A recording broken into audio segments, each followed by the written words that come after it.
Olá, espero que tenha corrido tudo bem nessa primeira semana, aí no seu primeiro contato, né, com o ambiente virtual de aprendizagem, com o Moodle, com os conteúdos, né, os primeiros conteúdos, né, que a gente começou a ver e que hoje a gente vai falar um pouco sobre o que foi visto e já propor, né, as discussões dessa segunda semana, os textos, os vídeos e a interação começou, né, eu já conheço alguns de vocês, entrei na plataforma, olhei algumas apresentações, não consigo, né, responder individualmente, são, né, quase 200 alunos, então vocês vão ter mais contato diretamente com os tutores, né, e a gente vai supervisionando, olhando, né, o que está acontecendo, acompanhando, né, o que está acontecendo na plataforma, mas pelo que eu vi, teve bastante atividade, né, muita gente participando, e isso é muito legal, né, esse envolvimento, essa participação é muito boa. Bom, nós vamos falar um pouco sobre as propostas, né, do que a gente leu, né, na semana passada, da semana passada para cá, e o primeiro artigo que eu acho interessante primeiro conteúdo, né, que eu acho interessante a gente falar é sobre o artigo do professor Roney, O Fim da Educação à Distância, né? Esse nome provocativo, ele é muito interessante exatamente porque ele chama atenção em um momento em que a gente está caminhando tão rapidamente para a EAD e a gente meio que foi forçado, né, foi obrigado a fazer essa transição para a educação à distância, principalmente as escolas, né, infantil, de adolescentes, né, o ensino básico, o ensino fundamental, médio. Foi um grande baque, um grande desafio, né, fazer essa mudança e, logicamente, esse nome ele assusta um pouco, porque as pessoas pensam exatamente o contrário, né? Agora sim que a educação à distância, né, faz muito sentido. Mas eu acho muito interessante, e ele deu esse nome propositalmente, justamente para a gente pensar sobre e discutir. E eu até levo adiante mais uma discussão que é sobre o trabalho à distância também, o home office, né, chamado de home office ou trabalho remoto. Por quê? E aí dá até vontade de escrever um artigo sobre o fim do home office. Porque, na verdade, o que a gente está discutindo é que educação é educação. Ela, independente dela ser à distância ou ser presencial, assim como o trabalho à distância ou presencial, trabalho, trabalho é trabalho. Algumas coisas a gente vai continuar fazendo presencialmente, outras vai continuar fazendo à distância, né? Existe uma proposta de modelo híbrido e várias empresas já decidiram e já disseram, olha, nós não vamos voltar mais ao que a gente era antes. Nós vamos ter um modelo híbrido em que parte da equipe vai ficar trabalhando na empresa, parte fora, tem uma parte de pessoas que vai trabalhar períodos dentro da empresa e períodos fora, e pode ser que isso seja, e pelos números, né, que estão sendo apresentados, que isso seja melhor do que o modelo que a gente tinha anteriormente. E na educação a mesma coisa. Lógico que há muita dificuldade, muitas restrições, né? Um dos assuntos, né, que sempre entra em pauta quando a gente fala de educação à distância são as restrições de acesso à tecnologia. Nós não temos cobertura total, a internet banda larga ainda é cara, as pessoas não têm computadores, principalmente as pessoas de baixa renda não têm computadores em casa, tem, lógico, acesso ao celular, quase todo mundo tem, mas o celular não é, o smartphone não é a melhor plataforma para você trabalhar com educação à distância. Você precisa ter uma tela grande, você precisa escrever num teclado, né, para poder redigir textos mais longos. Então, esses são grandes dilemas, né, que nós temos em relação à educação à distância, principalmente a educação formal de crianças, adolescentes e jovens, né, mas que não faz sentido para nós. Nós estamos num curso de especialização, são pessoas que, né, pelo que eu vi até, na semana que vem eu comentar o questionário, mais de 99%, né, está trabalhando e uma grande parcela, né, de vocês alunos, trabalha no serviço público, então nós temos acesso à tecnologia, se eu não estiver em casa tem no trabalho, né, de qualquer maneira, então nós não estamos falando da mesma realidade. E da mesma forma, e aí é o assunto que a gente vai tratar logo em seguida, daqui a pouco, isso exige uma postura diferente, porque nós estamos falando de um mundo diferente que exige habilidades diferentes, cidadãos diferentes, na verdade. Nós precisamos acompanhar essa transformação que começou a acontecer, a gente foi pego de surpresa, agora a gente precisa acompanhar essa transformação, que é chamada de transformação digital, né, para poder apresentar novas habilidades, novas características, novas capacidades, para a gente ter os melhores resultados possíveis dentro da situação que nós temos agora. A situação que nós tínhamos no passado da educação à distância era muito diferente. O próprio artigo, né, apresenta um histórico, né, da educação à distância. Eu e o Rony, como eu comentei, somos aí pioneiros, né, da área de educação à distância, porque a gente criou juntos lá no final dos anos 90, né, um sistema de educação à distância, e eu fiz pesquisa sobre isso, meu mestrado foi sobre isso. Eu cheguei à França a visitar um centro de educação à distância chamado CNED, né, Centre National de Education. Bom, e é interessante porque nós estamos falando de 21 anos atrás, quando eu fiz essa visita, e era um centro de educação à distância que tinha 400 mil alunos matriculados naquele momento que eu fui lá, não sei qual é o volume hoje, e eles não usavam internet, por causa exatamente das restrições tecnológicas de acesso. Grande parte dos alunos eram alunos das ex-colônias francesas, ou seja, as colônias africanas principalmente, e que a situação, se hoje não é boa, imagine há 21 anos atrás em relação à infraestrutura de telecomunicações. Mas mesmo assim, eles conseguiam levar inclusive a alfabetização para adultos, desde a alfabetização para adultos até curso de doutorado feito à distância sem o uso de internet, simplesmente utilizando métodos e tecnologias tradicionais adaptados para envio por correio de, na época, CD-ROM, fitas de vídeo, apostilas impressas, e isso era capaz, essa tecnologia que hoje a gente consideraria arcaica, foi capaz de formar milhões de pessoas, né, por vários, não é só esse centro, né, bilhões de pessoas se formaram através de educação à distância ao longo do tempo, utilizando ferramentas muito mais lentas, com muito menos riqueza, né, como hoje a gente tem multimídia, videoconferência, essas coisas estavam, né, completamente distantes da realidade daquela época, mas foram aplicadas com grande sucesso, principalmente porque não era uma questão de opção, eu posso escolher fazer à distância ou presencial, eram pessoas que não teriam e não tinham acesso presencial à educação, e a única opção que elas tinham era fazer isso à distância. Hoje nós temos, muitos de nós, né, temos a opção, eu posso fazer uma especialização presencial ou online. Nós estamos aqui no modelo online, como nasceu, né, esse curso já no modelo online, mas nós temos um potencial de uso dessas ferramentas e dessa plataforma, dessa tecnologia que a gente está utilizando aqui, que é muito maior do que qualquer outro modelo que a gente tinha 20 anos atrás, antes da internet vir e trazer todas essas facilidades. Temos que saber usar sabiamente, né, essas tecnologias, essas e outras ainda que nós estamos descobrindo e estamos incorporando, né, a educação, mas durante muito tempo a gente teve muita restrição, e aí foi o Rubem Alves lá que o Rony cita, né, gaiolas e asas, né? O sistema de educação brasileiro ele nunca foi muito afeito à educação à distância, tanto que no Brasil é inexistente, por exemplo, agora não, os mestrados, doutorados, eles migraram para a distância, mas no Brasil a gente não tem programas que nasceram à distância no nível de estrito sensu, porque há um preconceito, né? Uma predisposição a achar que vai ser ruim ou que vai dar errado, né? Então nós tivemos muitas restrições, o que não permitiu que a nossa educação à distância evoluísse na velocidade que de outros países evoluiu, onde a gente tem muito mais liberdade regulacional, né, de legislação, apoiando e levando, né, ao desenvolvimento de protótipos, pilotos, testes, né, com educação à distância de altíssima qualidade, onde a gente tem no mundo inteiro, e no Brasil a gente ficou, né, muito atrasado. Aí veio a aceleração obrigatória, né, que aconteceu de 2020 para cá, e aí, né, exatamente no início nesse contexto do início da pandemia do ano passado que o Rony escreve o artigo, que é muito interessante porque ele percebeu isso, né? Nós não temos mais agora como ficar estagnados, parados, né, legislativamente amarrados, né, em termos de pode ou não pode. Não, tem que fazer. Se tem que fazer, vamos achar a melhor maneira de fazer isso. E foi o que aconteceu com a nossa educação à distância em todos os níveis, né, em geral. Algumas coisas deram muito certo, outras não deram, né, a gente sabe o estresse que os pais estão passando em casa com as crianças estudando à distância.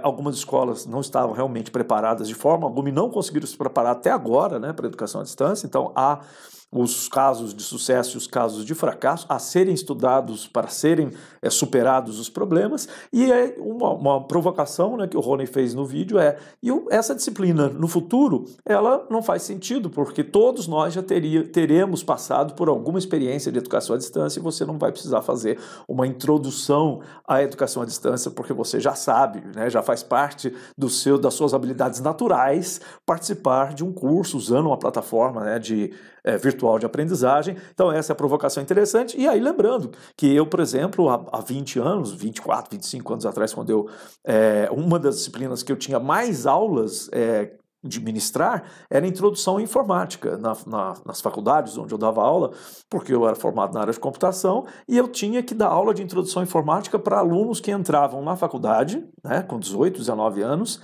porque eles não sabiam usar o computador, né, isso lá em 97, 98. Então, essa disciplina ela existia nos cursos de educação física, comunicação, engenharia química, engenharia mecânica, administração, economia, e tinha que ter uma disciplina de introdução, porque os alunos chegavam sem ter um e-mail, eles nunca tinham mandado um e-mail quando entravam na faculdade, né, lá no final dos anos 90, e você tinha que ensinar ele a gravar alguma coisa em disquete, fazer uma cópia de segurança, aprender a usar um editor de texto para poder fazer seus trabalhos. Hoje, qual curso que tem uma introdução à informática?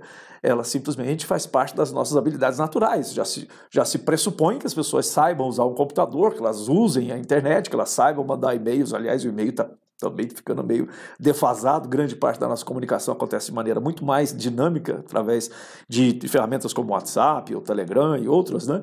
E o e-mail está ficando meio que secundário, né, nessa comunicação. Mas olha que interessante, assim como houve essa mudança fundamental, né, no uso das tecnologias, de gente que nunca tinha usado um computador e hoje não tem gente que não tem usado, né? É exatamente o oposto.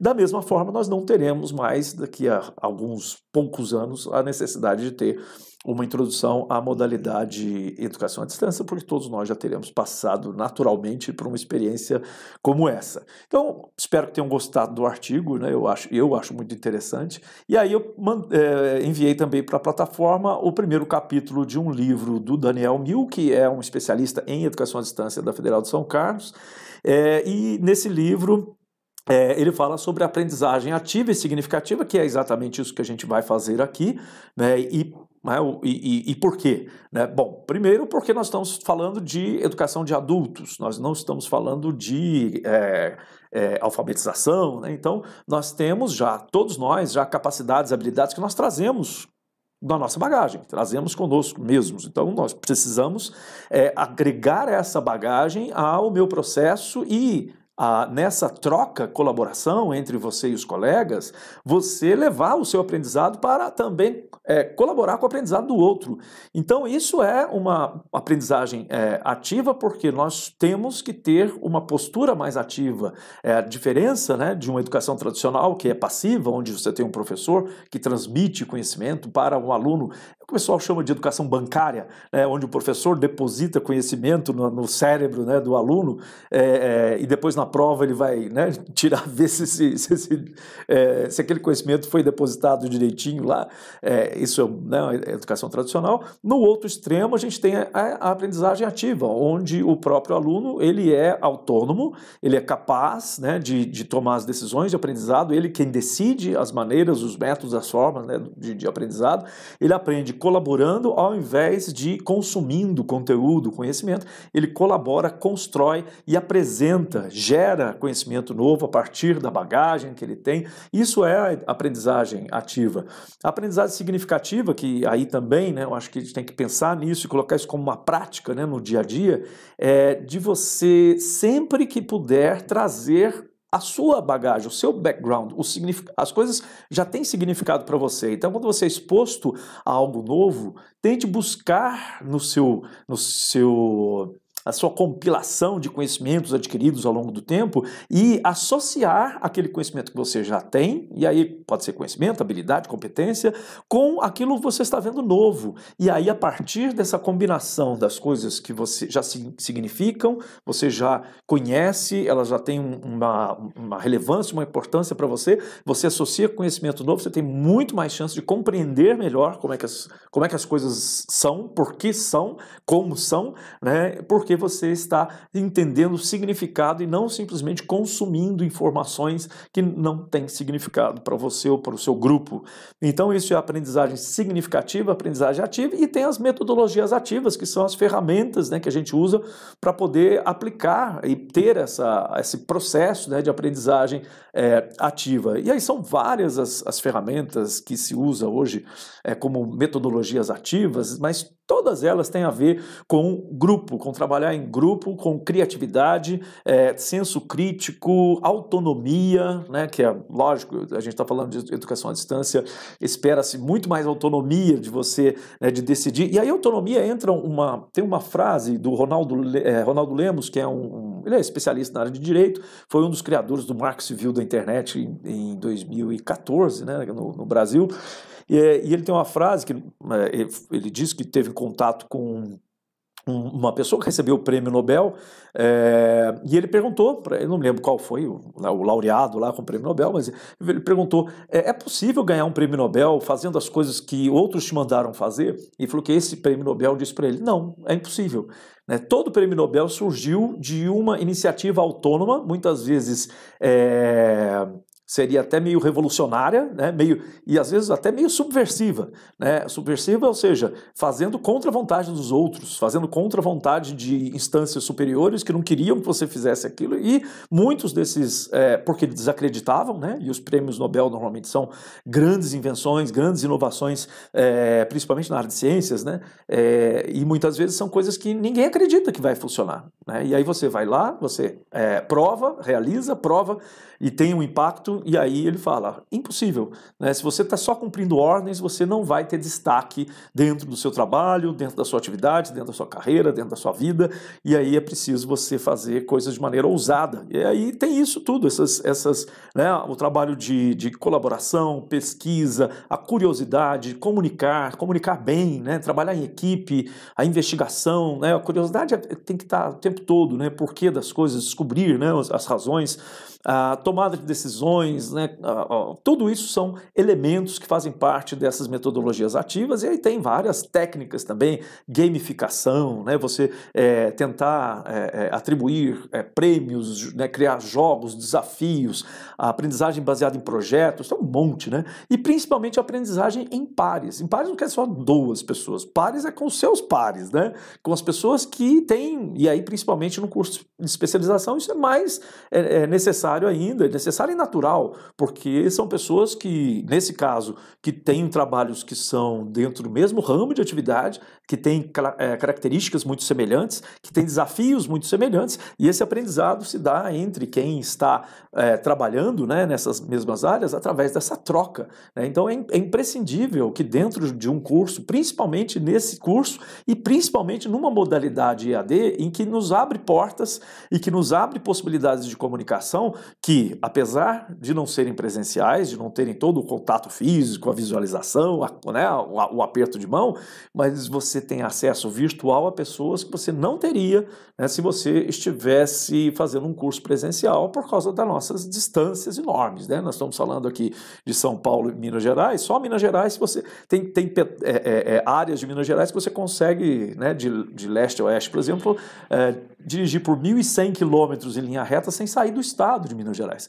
Você imagina que você atravessaria a Europa inteira com 1.100 quilômetros e passaria por uns 5 países diferentes, e a gente está só dentro de Minas Gerais, né? São Paulo quase, né, tão grande quanto, e principalmente em tamanho de população e, né, em número de cidades. Então nós temos características muito específicas do nosso país, e a educação à distância vem exatamente para suprir essas grandes deficiências, né, que a gente tem. Semana passada mesmo eu estava ministrando um curso pela ENAP, que é a Escola Nacional de Administração Pública, tinham 29 alunos matriculados, e aí nós fizemos uma enquete e descobrimos que entre os 29 tinha gente de 16 estados do Brasil participando do curso. Não é que eles saíram dos seus estados, não, cada um estava no seu estado, né, 1 ou 2, 3 pessoas, às vezes do mesmo estado, mas eles estavam participando de um curso que estava sendo oferecido diretamente da minha sala de jantar aqui em Varginha, para 16 estados do Brasil, inclusive Belém, que está, né, um dos mais longes daqui, mas tinha também no Paraná, Paraná, em Santa Catarina, e a gente tem essa possibilidade hoje com a educação à distância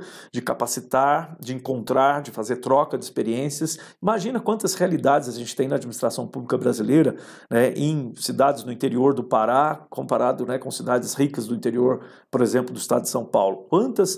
Quanto tem de possibilidade de troca de experiências, de aprendizado, né, sobre essas realidades tão distantes, né, dentro do nosso país. Então, a educação à distância traz essa vantagem, traz essa possibilidade, não é vantagem, traz uma possibilidade que a gente não tinha antes, e a gente tem que saber aproveitar essa possibilidade, essa flexibilidade, né, todas as características mesmo que ela nos entrega. E aí, esse era um bate-papo, né, para a gente falar sobre o que foi visto na semana passada. Agora a gente vai começar a falar sobre essa transformação digital acelerada que nos exige posturas diferentes, habilidades diferentes, um jeito de lidar com a educação em si, mas com o profissional também. E aí tem uma série que foi produzida pela FIA 2020, bem no começo de 2020, assim, um mês antes da pandemia. Eles fizeram uma série com alguns vídeos e eu escolhi um para falar sobre isso, porque a série se chama Cenários 2025. E era exatamente sobre quais são as características que um profissional, né, que um estudante, que um cidadão vai ter que ter como naturais em 2025. E aí um dos palestrantes, né, professores, é o professor Eugênio Mussac, que vocês vão ter acesso ao vídeo dele, tem também uma apostila da FIA, né, que eu acho que é um conteúdo que vale a pena, porque ele trata sobre vários assuntos dentro da área de administração, né, ele fala sobre, é um professor da área de planejamento estratégico, né, mas fala principalmente nesse vídeo sobre a transformação digital, o impacto dela nas nossas vidas, nas empresas, nas organizações, né, onde a gente trabalha. Então, esse é uma proposta para essa semana, né, ler o texto do Mussac e assistir a palestra dele, e também coloquei um TED que eu fiz em 2019, foi antes da pandemia, mas que já falava, e aí mais ou menos dentro da ideia, né, do fim da educação à distância, eu preparei essa palestra, né, dentro do TED, chamada A Vida Após o Smartphone, que também é surpreendente quando você ouve isso, porque você fala assim, mas como assim a vida após o smartphone? Vem alguma coisa, né, depois do smartphone? Ele vai sumir, vai morrer? O que vai acontecer? E aí a proposta, lógico que não vou dar spoiler para você assistir esse TED, que a gente discute sobre essa questão da transformação digital e as coisas que a gente fazia antes, que a gente está fazendo agora e que a gente vai fazer no futuro. E aí a gente tem que estar preparado. O futuro hoje ele chega muito mais rápido do que há 50 anos atrás. O ritmo acelerado, lógico que isso é uma brincadeira, né? O ritmo acelerado faz com que a gente tenha uma sensação, né, de correria, né, muito maior do que a vida tranquila de 50 anos atrás, em que as mudanças aconteciam de 10 em 10 anos, né, de 20 em 20 anos. Agora as coisas acontecem às vezes em meses e tem vezes que acontecem em questão de semanas, né? O que era absoluta verdade na semana passada vira uma mentira absoluta na semana seguinte, e a gente tem que se adaptar com essa nova realidade, com novas constatações, né, sobre essa realidade. E aí essa é a proposta para essa semana, essa segunda semana, onde a gente vai ainda ler um segundo capítulo, que tem um embasamento teórico daquele livro de aprendizagem ativa e significativa, do Daniel Mill, para que vocês, né, também saibam os porquês, né, quais são os autores, né, que tratam dessas questões, algumas estratégias, né, para aprendizagem ativa, e já sempre, como eu disse, significativa. Tudo que você for ler, tudo que você for assistir, traga para dentro desse conhecimento novo a sua bagagem, aquilo que você já tem. Isso é aprendizagem significativa. Reformule, crie a partir daquilo que você já tem, junto com aquilo que é novo para você. Essa criação ela é fundamental para que a gente tenha compreensões mais rápidas, melhores, mais profundas sobre o que a gente está se propondo a aprender, e isso vai ser uma constante na vida de vocês, não só nesse curso, mas na vida de vocês, que vocês vão ter muitas oportunidades como essa de estudar em grupos virtuais, em plataformas virtuais. Então aproveitem o máximo para essas discussões, não apenas lendo e, olha, compreendi, não, mas propondo, discutindo, apresentando novas visões ou visões antigas junto com as novas sobre o que faz sentido, né, para você, para o grupo e para os seus objetivos profissionais.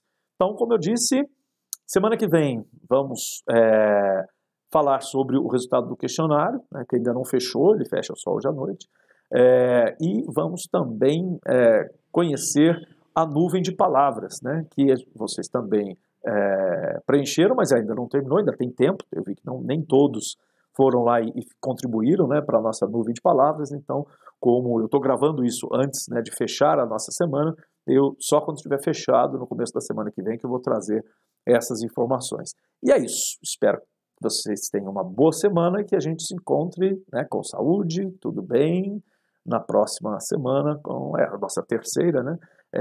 E aí sigam o guia, né? O guia traz passo a passo tudo que vocês precisam fazer até domingo que vem.